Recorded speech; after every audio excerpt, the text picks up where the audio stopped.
Bonjour à tous. Salut. Vous vous êtes déjà dit que ça pourrait être rigolo de ressusciter les mammouths ou bien les dodos? Ou plus sobrement, vous voulez juste faire pousser des pommes de terre bleues ou des carottes violettes dans votre jardin? Eh bien figurez-vous que c'est possible avec des ciseaux. Oui, alors pas n'importe quel ciseau, Arthur. Des ciseaux moléculaires, les ciseaux CRISPR-Cas9. C'est une technologie révolutionnaire. On en a un exemplaire ici dans cette boîte. On va modifier une bactérie ici même dans cette cuisine. Avant cela, nous allons aller voir une spécialiste pour qu'elle nous explique un petit peu comment ça marche. Moments later.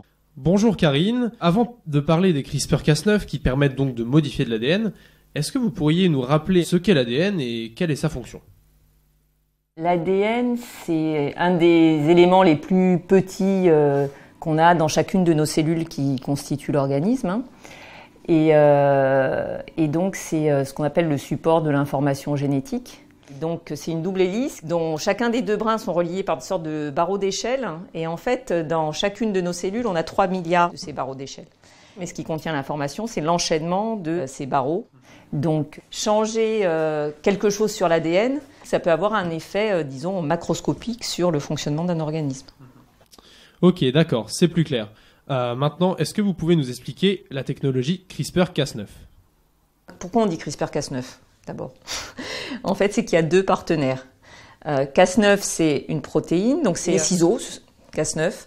Et la partie CRISPR, en gros, c'est le GPS. Il va aller se poser à l'endroit qu'il faut sur l'ADN et une fois qu'il est posé, la protéine Cas9, elle va pouvoir couper à cet endroit-là. Ok, d'accord, là on a découpé de l'ADN mais on ne l'a pas encore modifié.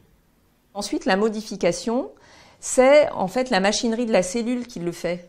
Et donc, c'est ce qu'on appelle les mécanismes de réparation de l'ADN. La cellule, qu'est-ce qu'elle va faire si on schématise? Elle va pouvoir religuer les deux bouts. Et pour être sûr d'obtenir ce qu'on veut, ce qu'il faut faire, c'est donner à la cellule, au moment où elle va réparer sa cassure, un ADN qui contient exactement ce qu'on veut insérer et qui va, grâce au mécanisme de réparation, pouvoir prendre la place de la séquence d'origine. More moments later.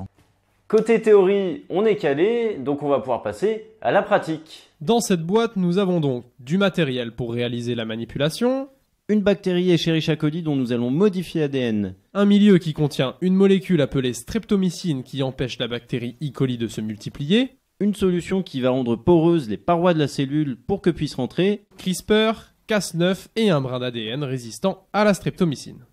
Bon, je crois que c'est maintenant qu'on fait de la manipulation génétique dans ma cuisine, autant vous dire que je suis rassuré comme jamais. Moi je vais essayer de pas perdre un doigt.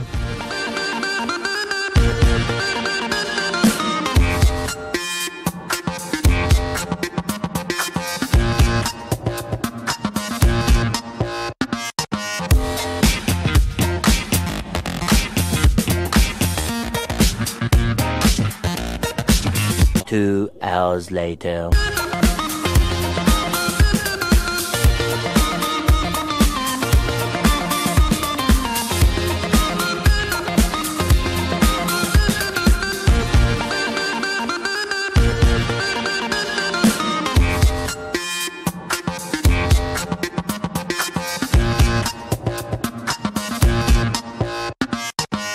Three days later.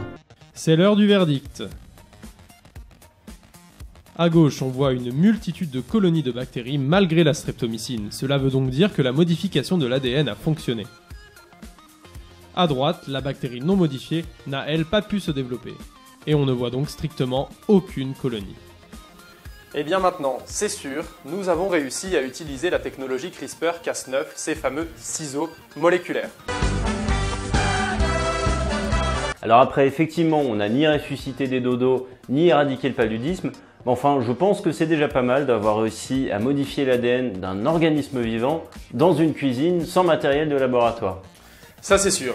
Alors si vous voulez en savoir plus sur les potentialités, mais aussi sur les risques de cette technologie, rendez-vous sur le site du Grand Prix des jeunes journalistes de la chimie.